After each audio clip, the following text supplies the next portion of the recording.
We're back with more. A new week, which means it's time to go wild.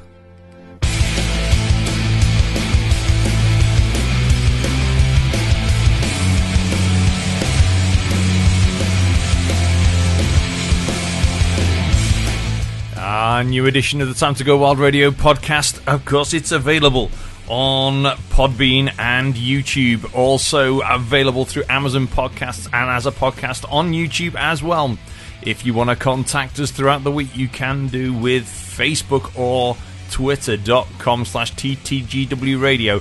You can email ttgwradio@outlook.com or text 07849 767 755.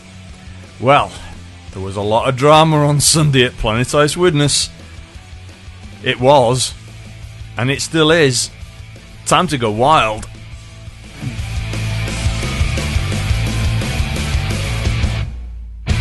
Hello and welcome to the new edition of the Time to Go Wild Radio podcast for another week. I hope you've all been taking care of yourselves. We're a day later than usual, but hopefully we'll have a nice little roundup of things for you to listen to and just remember and catch up on from the weekend just gone. Well, it was a big game on Sunday at Planet Ice Widnes. The YKK Widnes Wild engaged in action against the D-Side Dragons. And, there were sparks. There was liveliness. It got heated. It was a D-Side game. Before that, on Saturday, I had our under-18s in action. Did well. Good game for our under-18s on Saturday. But Sunday was the big talking point, really, over at Planet Ice Widnes. So I suppose we better get started with the usual bit of things and our scores roundup. Let's do it properly. Our scores roundup.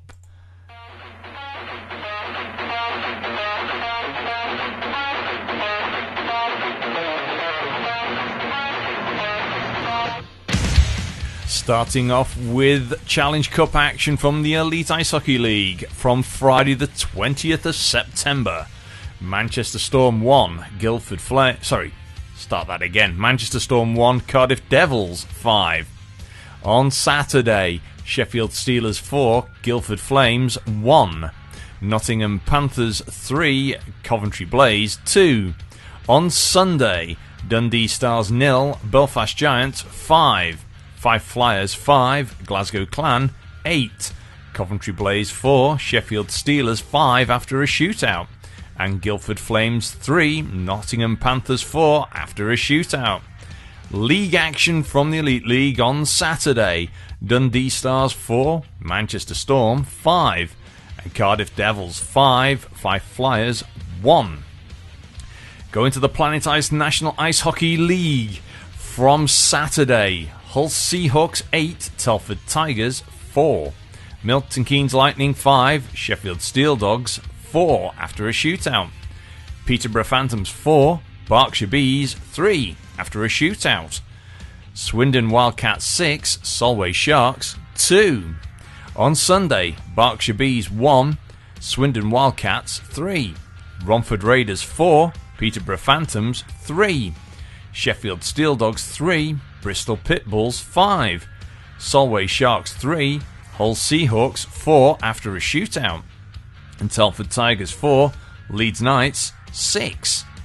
Moving to National League Division 1 North Morley. On Saturday, Blackburn Hawks 3, Nottingham Lions 5, Leeds Knights North 1 0, Hull Jets 3, Sheffield Scimitars 3, Whitley Warriors 5. And on Sunday, Hull Jets 7, Sheffield Scimitars 4, Leeds Knights N1 2, Blackburn Hawks 9, Solihull Barons 8, Billingham Stars 3, Widnes Wild 2, D-Side Dragons 7. Moving to Division 2. On Saturday, Altrincham Aces 1, Billingham Buccaneers 6, Coventry NIHL Blaze 13, D-Side Ducks 1, Sutton Sting 6, Sheffield Titans 0, Telford Tigers North 2 14, Nottingham Lions North 2 5. On Sunday, Billingham Buccaneers 0, Sutton Sting 2, Bradford Bulldogs 3, Coventry NIHL Blaze 7, Nottingham Lions North 2 11, Kingston Sharks 2, Sheffield Titans 0, Telford Tigers North 2 8. And that concludes the scores from the last weekend. Well, apart from me getting my tongue tied in a knot with our first couple of fixtures, some big scores this weekend. Division 2 North Laidler, Coventry Blaze.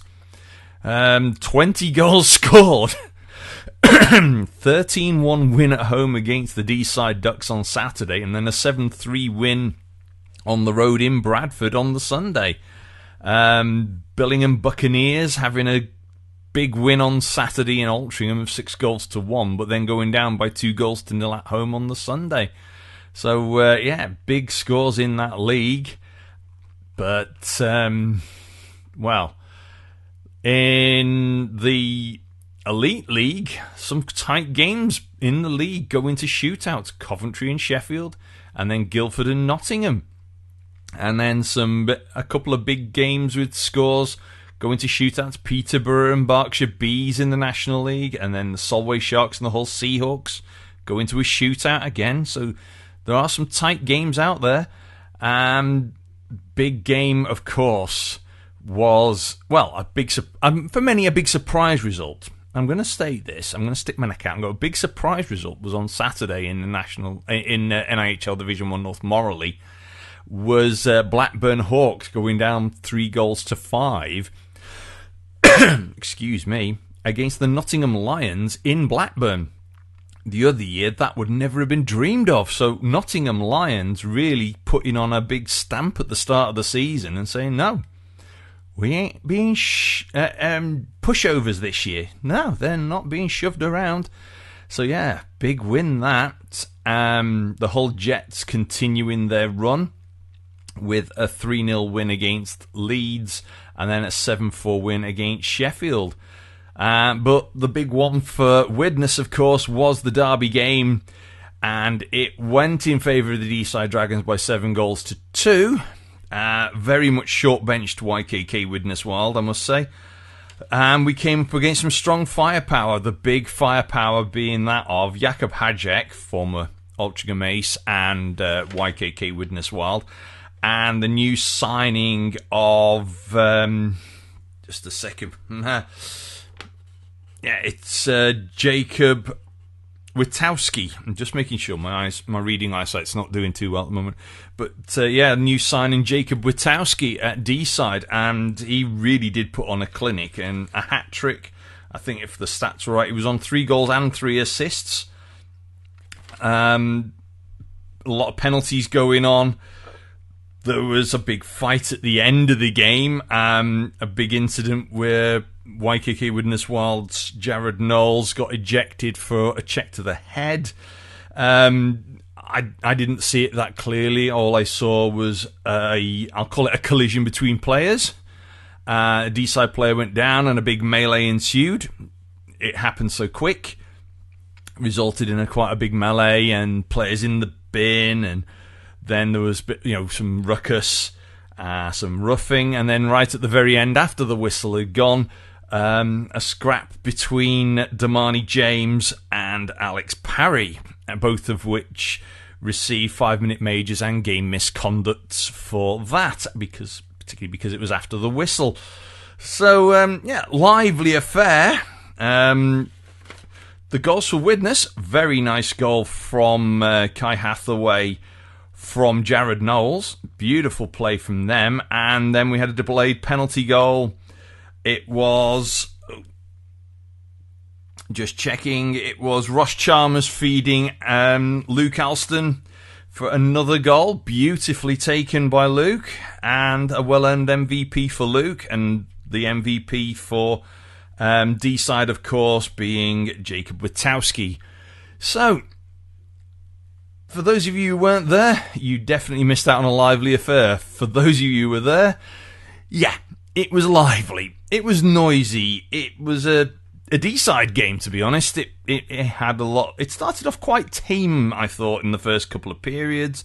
Quite low penalty minutes, but then in the third period, things did start to get a lot more heated, and tempers may have got a bit frayed somewhere, and things happened. So we make of that what you make of it. And, well, in terms of Widnes, well, we just have to dust off and go again next week. One player who made his first jaunt into the penalty box was our number 75, Joe Howie, and I caught up with him after the game for a little chat. Battle royal at Planet Ice Widnes on Sunday night for the YKK Widnes Wild taking on the D-side Dragons. Final score of 7-2 in favour of D-side, but I say Widnes put up a strong performance all in all, despite the goal difference. I've got Joe Howie with me. Well, Joe, tough night? Yeah, really tough night. I mean, we always knew it was going to be tough coming into it. They're a hard-hitting, fast, physical team. But, I mean, really fun game all around. Just a shame about the scoreline. But, yeah, I mean, I know me and everybody else in that room would have loved it to have been the other way around, but that's how it goes sometimes. I mean, as we've said all along, it is a young, new, put-together squad. You're new with the squad this year. It's everyone still finding their feet. D-side have brought in a couple of big impact players. We know of Jakub Hadzik from the past. They brought in Jacob Latowski. He was an impact player at Leeds last year in the National League. And having players of that calibre has shown, but it's not taking anything away from the Widnes performance. No, yeah, I completely agree with you saying about it being a young squad. I mean, I turned 20 less than 2 weeks ago, and I'm the 5th oldest player in that room tonight. So, I mean, it really, really goes to show out of 14 boys, that means there's a good number of them that are all younger than me, and every single one of them coming out every night, willing to put their heart on the line against a much older, more experienced team. And like you say, high caliber players, but all we can do is learn. I mean, last week against Billingham, it was a big game. That was held tight. Flummoxed Billingham, I would say, particularly in the second and third. Tonight, we frustrated D-side, I'd say, as well. Both teams frustrated each other. The shots on goal, I mean, both goaltenders had to work hard, putting some big saves, vice versa. I mean, it was only 13 shots we managed to get in, but 2 goals. Yeah, I mean, the shot count's always a bit of a disappointment. We came into this game thinking, one way we need to beat this team is they've got a young keeper. Let's put a lot on him. Let's make it difficult. But they were making our breakouts, just even getting to the point where we could shoot, really, really difficult. So, I mean, they did a great job of shutting us down, keeping us to the outside. But, like you say, shot count's a bit disappointing, but 2 from 13 isn't bad going. And it was your first visit into the Fresco environmental penalty box. It was a bit of a surprise, but, taken in good nature, went out and still made an impact on the game. Yeah, I mean, I like to stay out of the box as much as I can. I feel like I'm much more useful on the ice. But, ref wants to call them both ways. It is what it is. Can't really change that. But no. And it's, new at this level, I'm assuming, for you at Division 1, for Division 1 North anyway. And, it's always a big learning curve for everybody. Yeah, I was quite lucky when I was in Nottingham to get some opportunities playing with the Div 1 side. But this is my first time where I've been predominantly playing for Div 1. My first full season playing at Div 1. And, yeah, I mean, very, very steep learning curve coming from Bradford at Div 2. But all the guys are great, and it's been a great experience so far. I mean, Bradford's always got a good reputation, good junior system. Bulldogs always put up a strong fight. We've had some right ding-dong battles here when we were in Division 2 against Bradford. We had Bradford Juniors here yesterday. Good game with them. Some very strong players and strong caliber players. And it just goes to show how good things are. And you've come here and, what do you feel about the whole atmosphere at Widnes? I mean, I absolutely love it. Playing in front of a number of fans who are really loud and noisy and, keeping us going all game. That's on the ice, hearing them chanting for us, shouting. That's really what keeps me going. And I'm sure the same for a lot of them, a lot of the other guys. But no, it's, like I say, great team environment, awesome staff setup, and the fans, really loud, and I absolutely love it. I mean, next week it's a new team to the league, new team against Widnes. It's the Leeds Knights with the D1 team. Could be some interesting players. We know one former Widnes player who's now there. Very, very interesting lineup of much of an unknown. So, it's going to be a shot in the dark, really. Yeah, I'm really, really excited for that. playing against Leeds would be good fun. See how they stack up. Definitely one where I think hopefully we can make something happen, and that'll, I'm sure, be what everyone's hoping to do. But for sure, a tough team. They've got a lot of good players, including a guy who played with me at Bradford last year who's made the step up, and I mean Deck's an awesome player. He was a pain to play against, so really looking forward to it.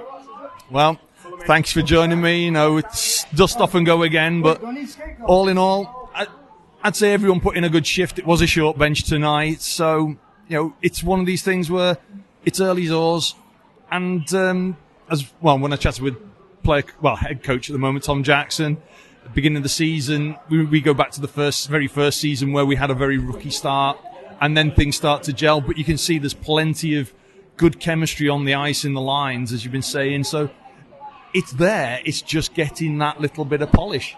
Yeah, I completely agree. I mean, I think that all the guys, they're so great, even in the room, off the ice, chatting, making friends with them all. I think that helps on the ice. I think it reflects in the way we play. Seeing us all, having a bit of fun off the ice and gelling means that on the ice it just, it makes everything easier. But yeah, I really hope that we can build from here, keep pushing up, and by, soon, I really hope, start making some stuff happen. I really think we can. Well, thanks for joining me. We can see it's there. As we say, it'll come. Keep the faith. Thank you. Thank you very much. Cheers. Thanks, Joe. Once again, it's good to have a nice chat with you. And as you can tell from the conversation, we've got some seasoned players, but a lot of very young, enthusiastic players. I mean, no one gave up. No one dropped their heads on Sunday night.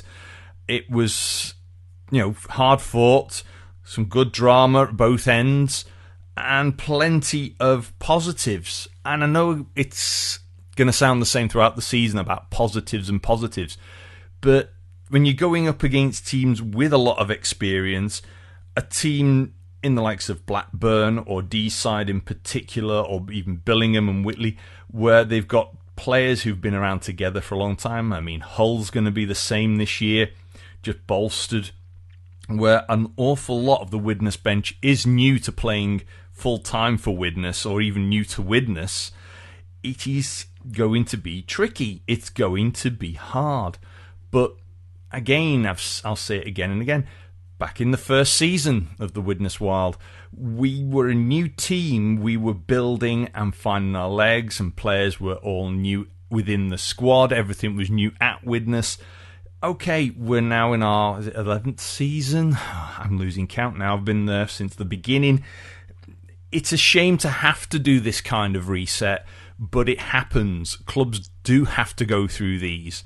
Nottingham have done it. As I've said, Nottingham have done it. Hull have had to do it. Billingham have had to do it. Not too many years ago, Whitley were at the bottom of Division 1 North. And each team can have downs. So, this is not an unusual thing for a club to have a low year. And okay, it can be a low couple of years, and then things can start to pick up again.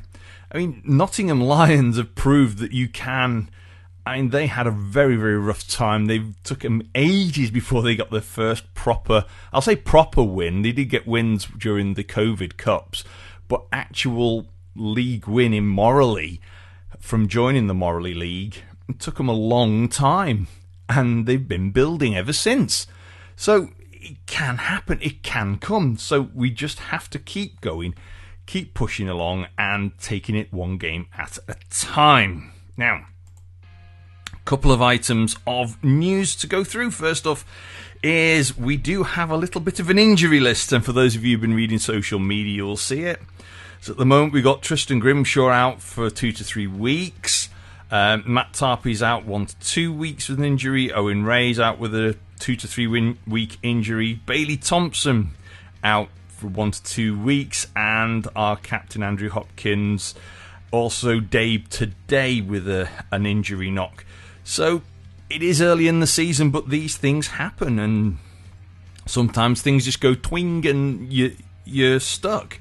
You can do as much as you can to keep fit, but knocks and injuries happen, and we were very short benched at the weekend, but the entire team dug deep and did not give up, and that's all we can ask for. They put in a shift.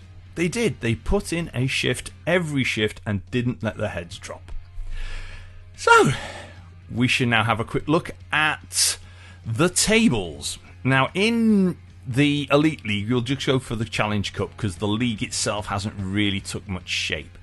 But there's been a fair few games played in their Challenge Cup, and there's two groups. Group A, group of 6, which is has Nottingham at the top at the moment. They played 4 games. Cardiff Devils are second after 2 games. Sheffield Steelers are third after 2 games. The Guildford Flames are fourth after 6 games. Manchester Storm are 5th after 4 games. And at the moment, the Coventry Blaze are in 6th after 2 games. But the Challenge Cup can be a bit of an unusual beast when things start to flip around a little bit later on. So we have got a bit of a games mismatch. You know, Guildford with 6, but Coventry, Sheffield and Cardiff have only played 2. However, in Group B, it's a little more even. Glasgow Clan currently in 4th after 3 games.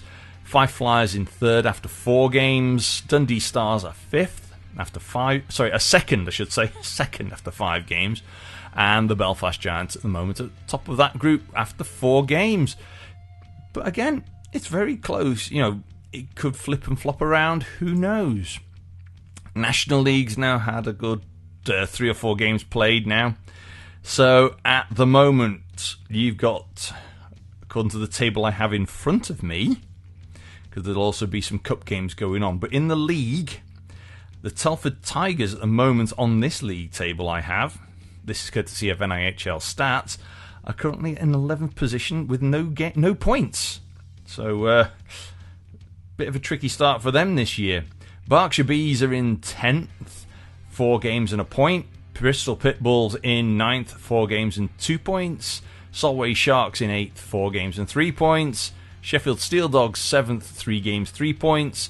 Peterborough Phantoms in 6th, 4 games and 4 points. Romford Raiders in 5th, 3 games and 4 points. Same as the Milton Keynes Lightning, who are in 4th, 3 games, 4 points. Swindon Wildcats in 3rd, 4 games and 7 points. And then a top shared by the Leeds Knights and the Hull Seahawks. Leeds positioned in 2nd after 4 games with 8 points, but also the Hull Seahawks at the top at the moment, 4 games and 8 points, so 8 points each. And unbeaten for both of those teams, basically, as they currently run. So there is a cup competition as well going on, but we're just focusing on the league for there. We'll have a quick look now. Pop down to Division 2, Laidler. At the moment, you've got the D-side Ducks in 10th, no points, and the Bradford Bulldogs in 9th, also no points, both teams having played 2. Sheffield Titans in 8th, 4 games and a point. Nottingham Lions N2 in 7th, 4 games and 3 points, the same as the Altrincham Aces in 6th, 4 games and 3. Kingston Sharks in 5th, 3 games, 5 points. And just above them in 4th, the Billingham Buccaneers, 3 games, 6 points. Coventry NIHL Blaze in 3rd, 3 games, 9 points. Telford Tigers North 2 in 2nd, 3 games and 9 points. And just with the extra game and the extra win, Sutton Sting top the table, 4 games and 12 points. And now down to Morley, well, up to Morley, I should say, Division 1. At the moment, the Sheffield Scimitars at the bottom in 10th after 4 games with no points. Widnes Wild in 9th, 3 games and no points. And the trio made up by the Leeds Knights North 1, 4 games and no points. So those 3 waiting to get off the mark and will be scrambling and fighting in the coming weeks. Meanwhile, in 7th position, the Solihull Barons, 3 games, 6 points. Above them, in 6th, the D-side Dragons on 4 games and 6 points, and they're tied with the Nottingham Lions, also 4 games and 6 points. And tied in 4th, it's the Blackburn Hawks as well, 4 games and 6 points. 3rd and 2nd are tied together, the Billingham Stars after 4 games, 9 points, and Whitley Warriors, 3 games, 9 points, but top in the shop. After 5 games, 5 wins, and 15 points, it's the Hull Jets. They're really on a charge this year. So, morally, at the moment, there is a divide at the moment, but this is hockey. Anything can happen. So, keep supporting your team, and we will keep going into next week. So, we have to do this now. That's the sound of the police. That's the sound of the beast. Who's on the naughty step? Well, after last week's naughty step, this week we've got a few more. Quite a few more. And this is not including events from Sunday. This is only up to Saturday. And this is what we have at the moment. Now, if a player gets a 5-minute major and game misconduct, they will get an automatic 1-game suspension. So a lot of these you will start finding people with 1-game suspensions. So here we go. Jack Brammer from the Sheffield Steel Dogs got a 1-game suspension for fighting. Dominic Wellthall from the Milton Keynes Thunder, 2-game suspension for an illegal check to the head. The opponent was unable to mitigate the check. Tom Ashmore from the Swindon Wildcats in North 2, a 1-game suspension for kicking. Attempted kick, no contact observed, but attempted kicking, oof. Kyle Bradburn from the Slough Jets, 5-game suspension following DRS review. Ooh. Illegal check to the head. Point of contact is head and neck.